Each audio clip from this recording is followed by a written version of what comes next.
Hey everyone!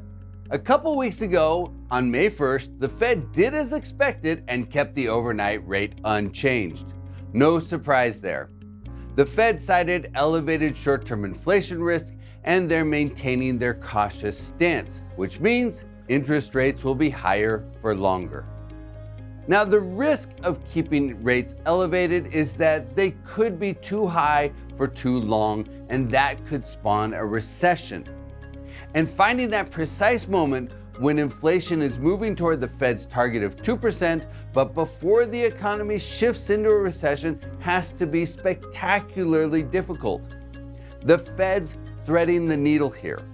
I think the Goldilocks zone between an inflation resurgence and recession risk is very narrow, which is why no one has ever truly succeeded in pulling off a soft landing. Now, as those of you who regularly watch my videos probably noticed, I prefer to focus on opportunities and silver linings. But I also try to highlight potential risks that commercial real estate investors should monitor. And even though most economists still predict a soft landing, I think it's prudent to monitor for warning signs of a recession. But which ones? For a long time, I tracked the yield curve, the difference between the short-term and long-term treasury rates. The 2-year, 10-year yield curve inverted in July 2022. That's 22 months ago. But the 3-month treasury tends to be a bit more reliable, and the 3-month, 10-year yield curve inverted in October of 2022, 19 months ago. So either a recession is right around the corner, or the inverted yield curve indicator isn't working very well for some reason. Maybe because of the economic disruptions created by COVID, or because of all the stimulus that was injected into the economy, or some other reason. But regardless, it looks like the inverted yield curve recession indicator, which has been blinking red for over a year and a half, might not be a good metric this time around. But there's another indicator I monitor called the Som Rule. If anything, the Som Rule has been even more accurate in identifying recessions than the yield curve, but it doesn't give much of an advanced warning. The Som Rule, developed by economist Claudia Som, says that if the average unemployment rate over the last 3 months is 50 basis points higher than the lowest 3-month moving average unemployment rate over the prior 12 months, you're probably in or will soon be in a recession. So currently, the unemployment rate is 3.9%, and the 3-month moving average is 3.87%. And the lowest 3-month moving average over the prior 12 months is 3.5%.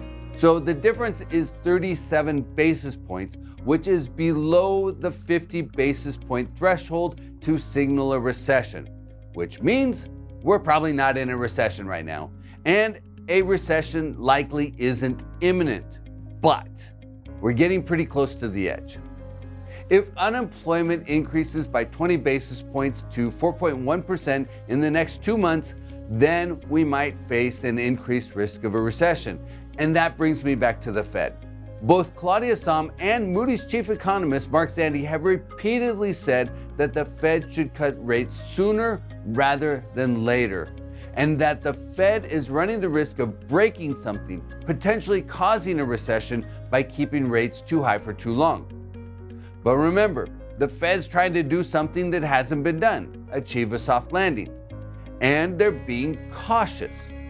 Currently, the Fed is more afraid of a resurgence of inflation than they are of a recession.